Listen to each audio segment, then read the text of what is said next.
इस कथा को सुनना। कहते हैं श्राद्ध पक्ष में ये कथा अगर सुन ली जाती है तो ब्राह्मण घर से अगर भूखा गया हो या दूसरी जगह से भोजन कर दूसरे घर में भोजन करने आए हो और हमारे पितर तृप्त नहीं होते हो तो रहू और रहनी की कथा हमारे पितरों को जब सुनाई जाती है तो हमारे पितर संतुष्ट होकर आशीर्वाद प्रदान करते हैं। ये वो रहनी और रहू की कथा। बहन का नाम है रहनी और भाई का नाम है रहू। बड़ी सुंदर भाई बहन की शादी हो गई, किसी कारणवश रहनी का पति चले गए, समाप्त हो गई, पर रहनी शिव भक्ति से दूर नहीं है। रहनी शंकर जी की आराधना में डूबी रही थी, रहनी शिव भक्ति में लगी रही। संपूर्ण आस्था चैनल के श्रोता, फेसबुक यूट्यूब के श्रोता और इस अशोक नगर के सभी श्रोता दिल से सुनिएगा। इस कथा को श्राद्ध पक्ष में अवश्य सुनना चाहिए। रहनी जिसका पति नहीं, घर में 2 बच्चे हैं, छोटे हैं बहुत, और ये रहनी और रहू ये दोनों बहन भाई हैं। रहनी के माता पिता भी नहीं है, सास ससुर भी नहीं है, पति भी नहीं है, केवल घर में 2 बच्चे हैं। लकड़ी संविदा तोड़ कर लाती है और उसको बेचकर देकर थोड़ा सा चना इकट्ठा कर अपने बच्चों का पेट भर देती। भाई रहू जिसकी धर्म पत्नी थोड़ी प्रीत था, ससुराल में कम थी। एक बात का थोड़ा स्मरण रहे अपने जीवन में। मेरा बेटियों से, माताओं से एक निवेदन पहले भी रहा है, आज फिर करते हैं कि जब आपका मंगल विवाह हो जाए, शादी हो जाए, विवाह के बाद में प्रयास करना कि इस शरीर को, इस मन को, चित्त को मायके से ज्यादा ससुराल में लगाने का प्रयास करना, तो कोई घर नहीं टूट। रहनी अपने मायके से ज्यादा प्रीतता नहीं रखती। भाई रहू का बड़ा प्रेम था भाभी घर में। अब श्राद्ध पक्ष का समय आया, रहू ने अपनी पत्नी से कहा कि पिताजी को गए हुए समय हो गया, माता को गए समय हो गया, दादा दादी को गए समय हो गया, मैं गया का पिंड करने के लिए प्रयागराज, काशी गया, यहाँ पिंड देकर मैं पुनः वापिस आऊंगा और शिव जी की आराधना कर कर अपन भजन करेंगे, कीर्तन करेंगे, स्मरण करेंगे। तुम एक काम करना, अपनी धर्म पत्नी से रहू कहता है कि किसी ब्राह्मण को बुलाकर मैं जहां जहां पिंड दान करने के लिए जाऊं, आप दादा दादी के श्राद्ध में, माता पिता के श्राद्ध में किसी ब्राह्मण को बुलाकर भोजन करा, किसी ब्राह्मण को बुलाइएगा, भोजन कराइएगा। जब ये सुना तो धर्म पत्नी ने कहा, सुनो स्वामी, ब्राह्मण को भोजन करने बुलाऊं और ब्राह्मण अपने घर में ना आए, उसका एक कारण था। जिस ब्राह्मणों के घर के पास रहू रहता था, रहू की धर्म पत्नी इतनी ज्यादा लड़ोकी थी, इतनी लड़ती थी कि जितने ब्राह्मण आसपास में रहते थे उनकी सबकी पत्नी से रहू की पत्नी का झगड़ा हो चुका। तो ब्राह्मण भोजन करने इसके घर में नहीं आए। रहू की पत्नी ने कहा मैं ब्राह्मणों को बुलाऊं और वो नहीं आए तो रहू ने जाते जाते कह दिया, काम करो, मेरी बहन और मेरे भांजा भांजी को भोजन करने के लिए बोला।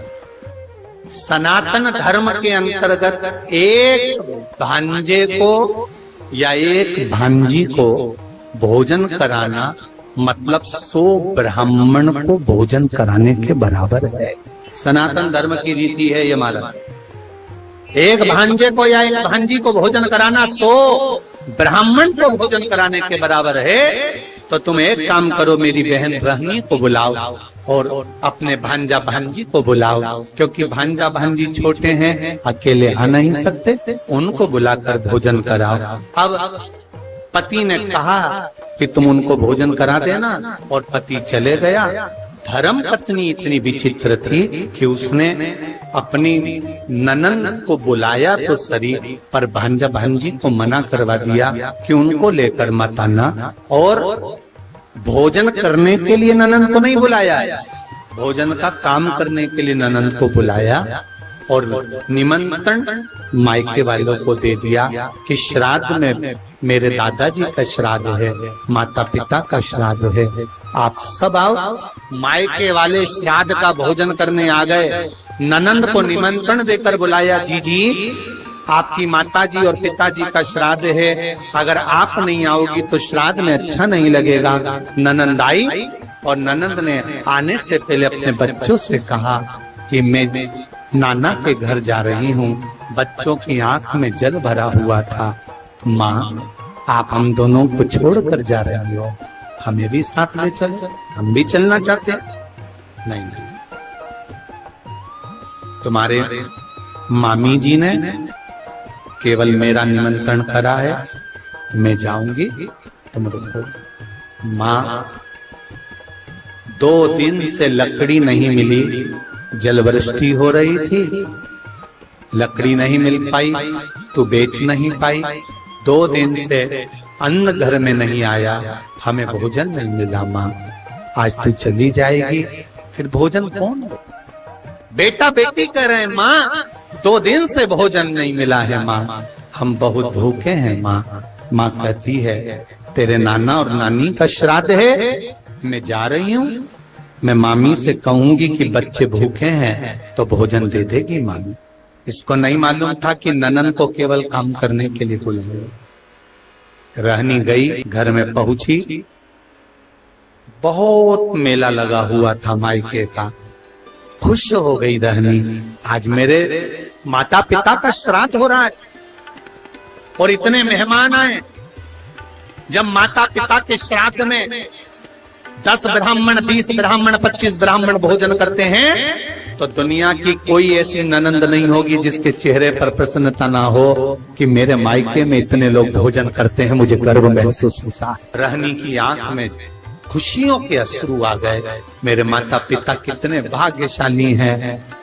जो जैसा होता है उसके मरने के बाद भोजन भी वैसा ही होता है। जो मरा उसके हृदय में खुशियां रहती है ना कि इसको भी भोजन कराओ, इसको भी भोजन कराओ, इसको भी भोजन कराओ, इसको भी भोजन कराओ।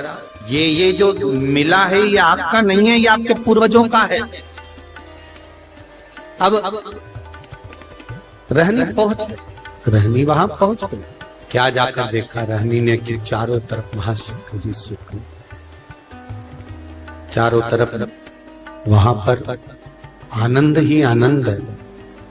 रहनी ने जैसे ही पांव रखा, भाभी ने रहनी का हाथ पकड़ा और हाथ पकड़कर भाभी रहनी को सीधे रसोई घर में ले गई। और रहनी, सुनो, आपके माता पिता का श्राद्ध है, अगर बेटी भोजन बनाएगी तो माता पिता के श्राद्ध में माता पिता उसको प्रेम से ग्रहण करेंगे, लेंगे। बहुत समझने वाली बात है श्राद्ध पक्ष की। एक निवेदन आप सबसे करना चाहेंगे कि इसको जरा समझिए,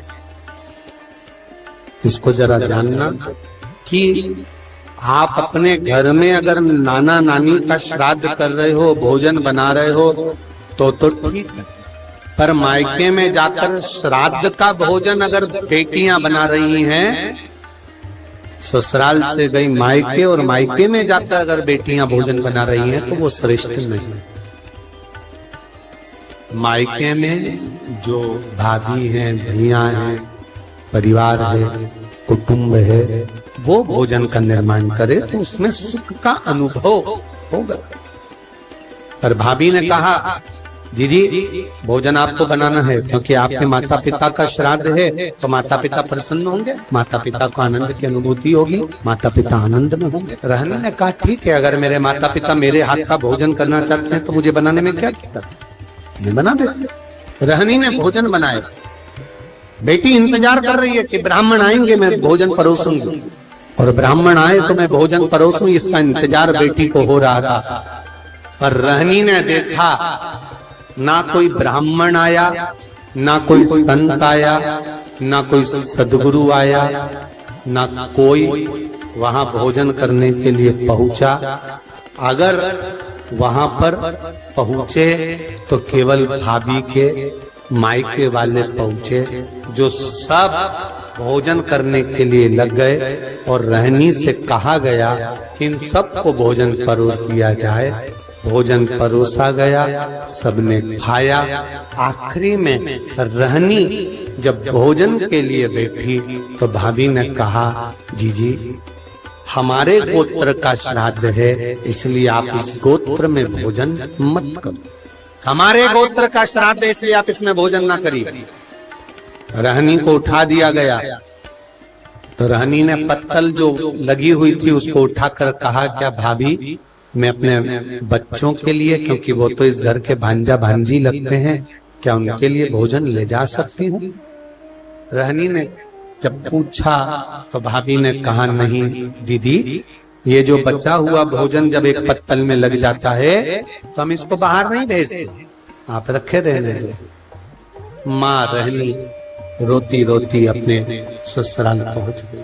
आज फिर दिन भर माँ मायके में लगी रही तो लकड़ी लेकर नहीं आई और बच्चों का पेट नहीं भरा। बच्चे 3 दिन के भूख से बिलख रहे थे, आंख में आंसू थे। माँ भी आज रो रही थी कि जिस मायके में बेटी जाती थी कभी माँ बाप उसको भूखा नहीं आने देते थे, और भूखा तो भूखा, कभी माँ बाप उसको खाली नहीं आने देते थे, कुछ ना कुछ रखकर अवश्य भेजते थे। आज वो मायके से भूखी भी गई और कुछ भांजा भांजी के लिए भी नहीं दिए। रहनी ने विचार करा कि मेरे परिवार में मेरे बच्चे भूखे हैं, क्या करूं? रो रही है, आंख से आंसू निकल रहा है, बच्चे माँ की गोद में आकर बैठ गए। माँ कुछ खाने का दे दे। माँ ने कहा एक काम करती हूँ, मैं पड़ोसी के यहाँ जाती हूँ, और रहनी पड़ोसी के यहाँ गई। पड़ोसी के यहाँ जाकर हाथ जोड़कर कहा मेरे बच्चे भूखे, क्या थोड़ा सा भोजन मिल सकता? पड़ोसी ने कहा कि भोजन तो था, पर अब भी हमने गाय माता को दे दिया, अब भोजन बचा। रहनी रो रही, रहनी की आंख में जल, और रहनी रोती रोती आंखों में जल भरी हुई घर पहुंच गई। बच्चे बिलख पड़े, माँ भूख लगी। बच्चे बिलख रहे थे।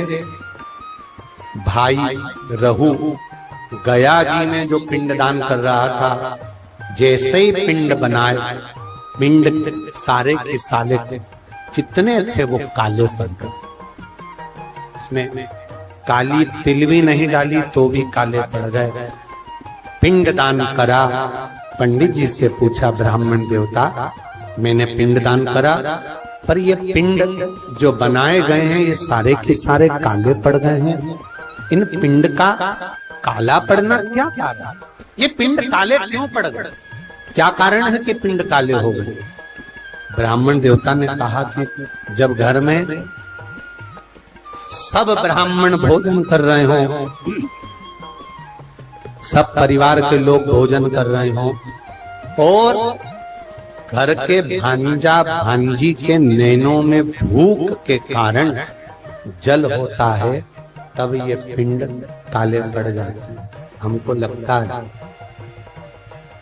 आपके भांजा भांजी भूख से बिलख रहे हैं। रहू ने कहा ऐसा हो ही नहीं सकता।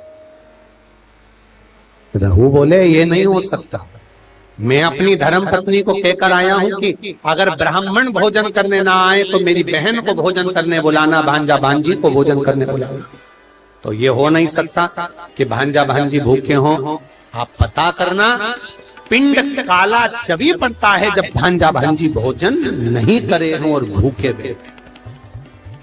महाराज, शिव महापुराण की कथा यहाँ तक कहती है, अगर आपके घर में ब्राह्मण भोजन करने आए हैं और अगर घर में बहन बेटियां हैं, भांजा भांजी हैं, तो इंतजार मत करना कि ब्राह्मण उठेंगे इसके बाद हम भांजा भांजी को भोजन देंगे।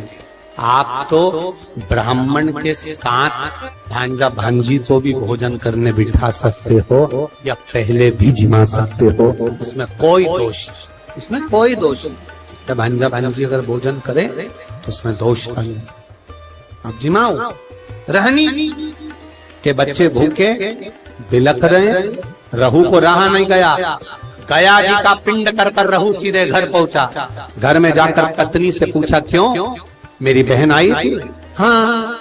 ना मानो तो पूछ लो सभी से, बहन आई थी कि नहीं आई थी? सबने कह दिया आई थी, रहनी आई थी। हाँ, तो इसको लगा कि रहनी आई थी तो बच्चे भी आए होंगे, इसने नहीं पूछा।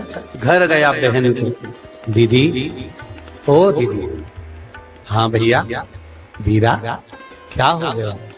दीदी, जिस दिन मैं पिंडदान करने के लिए गया था, जिस दिन मैंने पिंड दिया, उस दिन तेरे बच्चे क्या भूखे थे बहन? क्या तेरे बच्चे भूखे थे? रहनी भाई के गले लगकर रो पड़ी, भैया केवल बच्चे ही नहीं, तेरी बहन भी तेरे दरवाजे से भूखी आई, आंखों में जल। तो चिंता मत कर बहन, मेरे माता पिता और इन भांजा भांजी के नाना नानी का श्राद्ध अब इस घर में करना।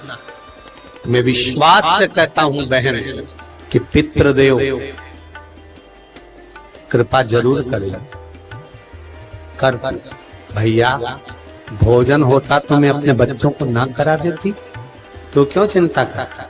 कल मैं भोजन भेजूंगा, तू श्राद्ध की तैयारी कर। तैयारी श्राद्ध की। भाई ने एक बैलगाड़ी में सामान भरवाया, भेजने लगे। जैसे ही बैलगाड़ी में सामान भरकर भेजा, पत्नी ने पूछ लिया, इतना सारा आटा चावल शक्कर घी कहाँ जा रहा है?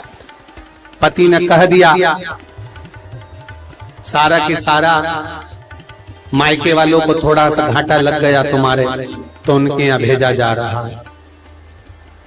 अब मायके वालों का कहकर वो सामान सारा की सारा भेज दिया बहन के घर में। बहन के घर में सामग्री तो पहुंच गई, पिंड की श्राद्ध की तैयारी हो गई। भोजन करने के लिए ब्राह्मण संत साधु भी आ गए, भोजन किया। जब आखिरी का दिन था, अमावस्या का दिन, आर्यमा स्वामी जब पितरों को लेने के लिए आए, सब पितर इकट्ठे हुए। सबसे पूछा गया, आपको श्राद्ध पक्ष में अच्छे से भोजन तो मिला? आर्यमा स्वामी सबसे पूछते हैं, सबको भोजन तो मिला? सबने हाथ ऊंचे कर कर कहा, आर्यमा स्वामी, हम पितरों को अपने अपने घर में भरपेट भोजन मिला। पर रहनी के माता पिता की आंख से आंसू बहे। रहनी कि माता पिता की आंख से आंसू बह रहे हैं। रहनी के माता पिता रो रहे थे तो पूछा, पितरों के स्वामी आर्यमा ने, क्या बात है, आप रो रहे हो? आपकी आंख में से आंसू गिर रहे हैं, क्या हुआ? क्यों रो रहे हो? रोने का कारण क्या है? कहा, मेरे बेटे के घर गई थी भोजन करने के लिए, पर वहां तो मायके वाले जिम रहे थे तो भोजन नहीं मिला। पंचमी का श्राद्ध था हमारा, हम गए थे, भोजन नहीं मिला। तो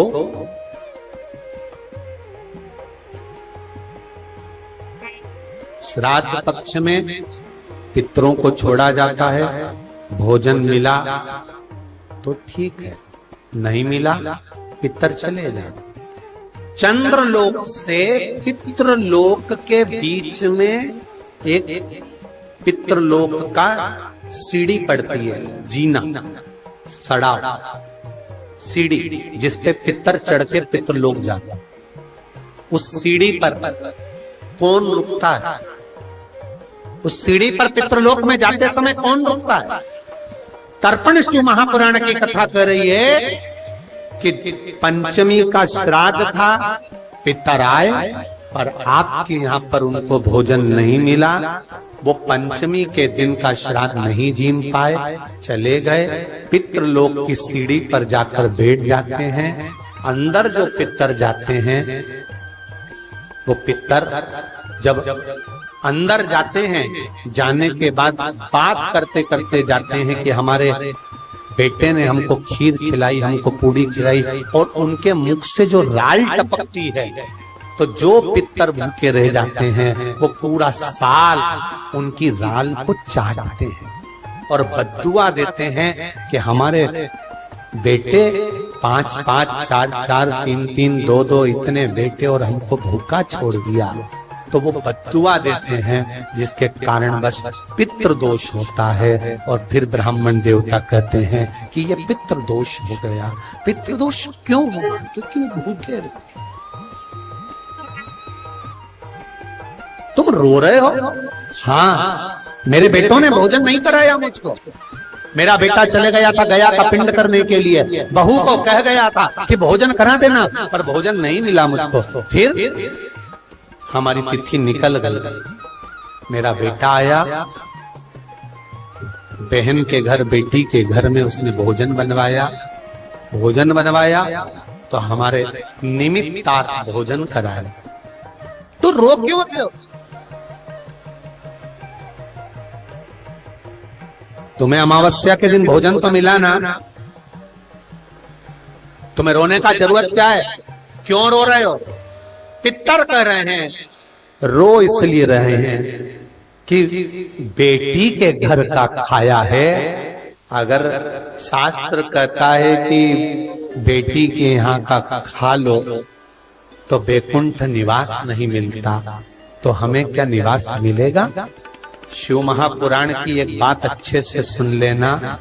अगर बेटी कमा रही है, बेटी समझदार है, आपने बेटी को अपने पांव पर खड़ा करा है और बेटी में विद्वत्ता है, और बेटी अगर कमा रही है, समझदार है, उसको कमाने के लायक तुमने बना दिया, या बेटी का घर तुमने अच्छा ढूंढा, जमाई अच्छा ढूंढा, लड़का अच्छा ढूंढा जो बेटी को स्नेह वश रखता है, तो ऐसी बेटी के घर का खा भी लोगे तो नरक नहीं जाओगे। बेटी प्रसन्नता में,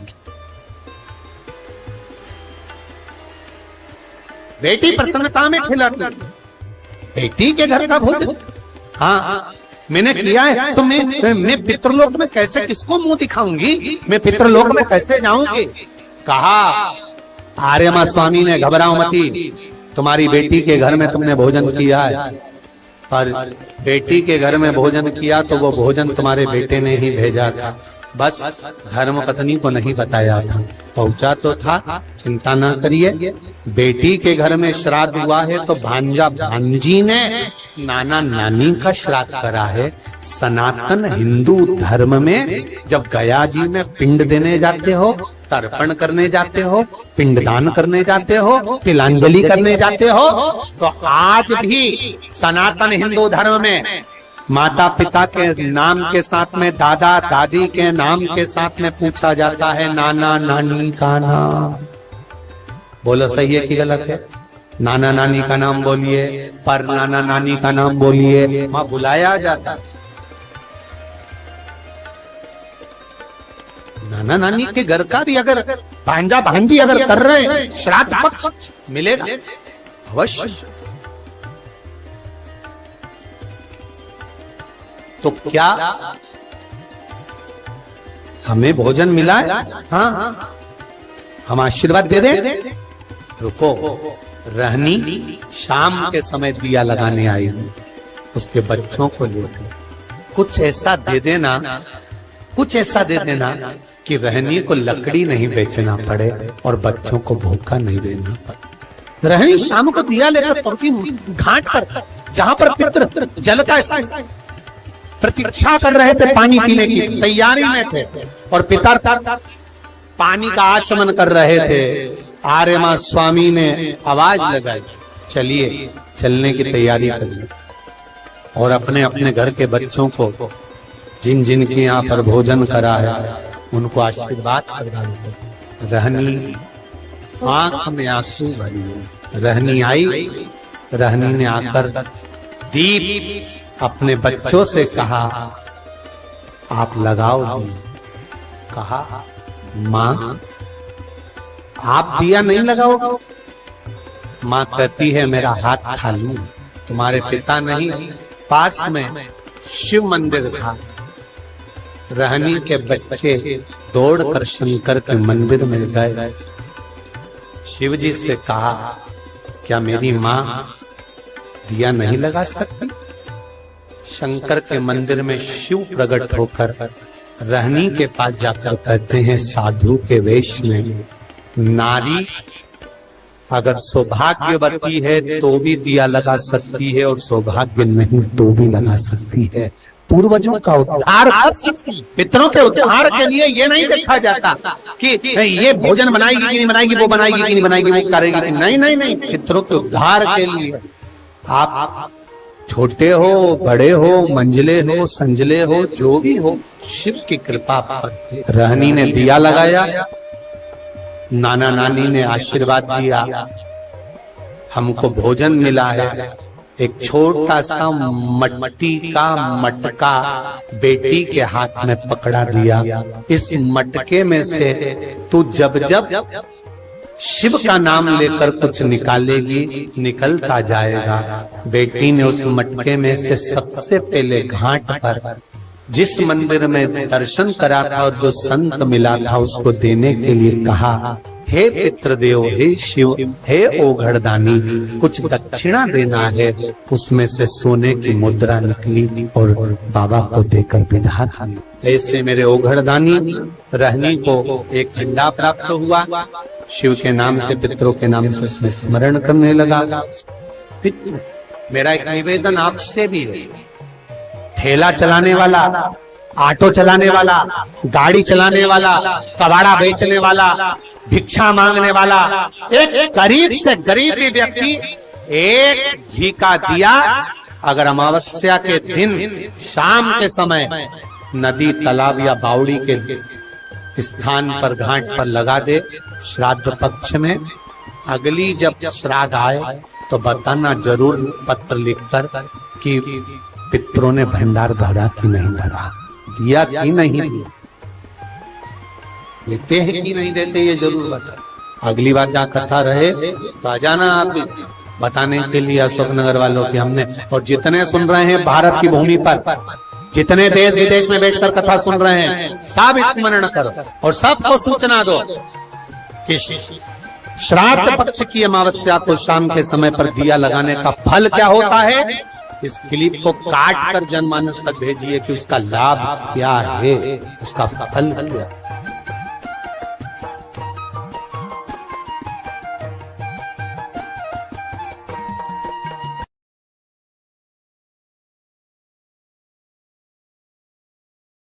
शिवाय नमस्ते दोस्तों, हर हर महादेव। श्राद्ध पक्ष में जो लोग अपने घर में पितृपक्ष में 16 दिन तक यह कथा सुनते हैं तो उनके पितृ खुश हो जाते हैं। राह और रहनी की कथा सुनने से पितृदोष कम होता है तथा पितरों का आशीर्वाद प्राप्त होता है। हर हर महादेव।